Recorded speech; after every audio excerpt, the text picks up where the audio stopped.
Hello everyone, আজ আমি বানাবো মাছের ঝোল। তো তার জন্য আমি এখানে অনেক 3-4টা আলুকে একসাথে আমি কেটে ধুয়ে রেডি করে নিয়েছি। আর এদিকে কড়াই গরম করতে বসিয়ে দিয়েছি। তো এই যে মাছ, আমি এটাকে ভালো করে পরিষ্কার করে ধুয়ে এর মধ্যে লবণ হলুদ দিয়েছি। এবার আমি মাছগুলোকে ভালো করে একে একে মাখিয়ে নেব।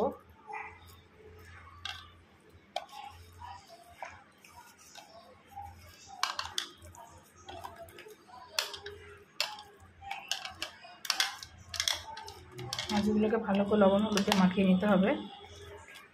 আর ওইদিকে আমি কড়াইয়ে তেল দিয়ে দিয়েছি গরম হওয়ার জন্যে। তো এই যে আমার লবণ হলুদ ভালো করে আমি মাখিয়ে নিয়েছি। তো তেল প্রায় গরম হয়ে এসেছে। এবার আমি এর মধ্যে মাছগুলো ছেড়ে দেবো।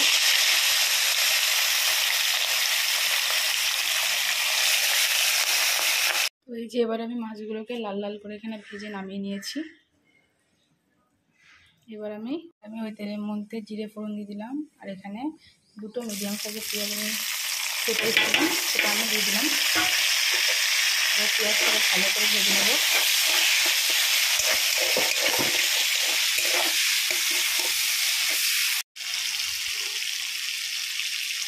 পেঁয়াজটা ভাজার সময় আমি এখানে অল্প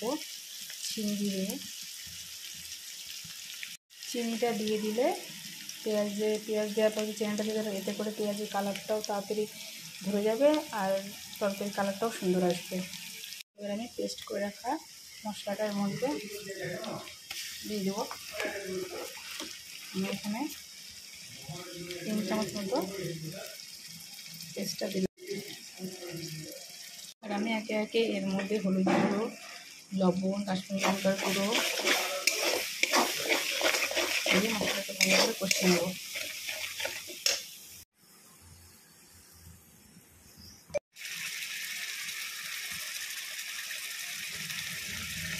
এবার আমি এর মধ্যে কিছুটা পরিমাণ দই মিশিয়ে ভালো করে মশলার সাথে রেখে কষিয়ে নেব।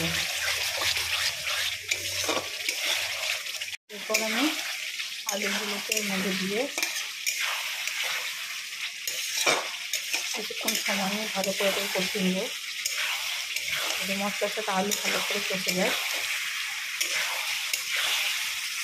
আলুর সাথে মশলাটা একবারে কষে গেছে। এবার আমি এখানে অল্প পরিমাণ আমি জল অ্যাড করলাম, যেহেতু এটা ঝোল হবে।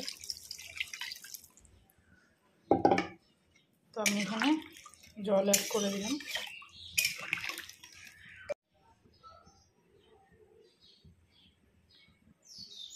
এবার আমি মাছগুলোকে একে একে এর মধ্যে ছেড়ে দেব।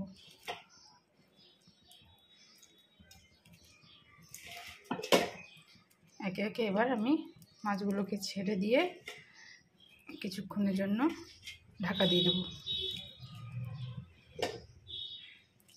এই যে এখানে সব মাছগুলো প্রায় আমার ছাড়া হয়ে গেছে।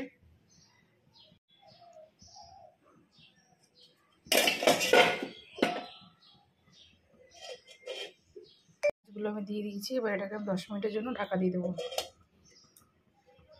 তো এখানে আমি পর থেকে অল্প পরিমাণ আমি লবণ আর এখানে একটু কাসুরি মেথি অ্যাড করেছি।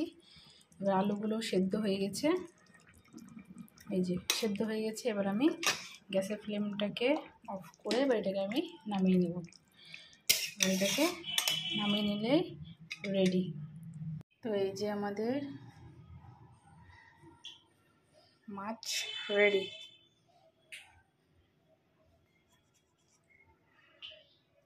ভিডিওটি ভালো লাগলে আমার চ্যানেলটিকে অবশ্যই সাবস্ক্রাইব করবে আর একটা লাইক, কমেন্ট, শেয়ার অবশ্যই করবে। Thanks for watching.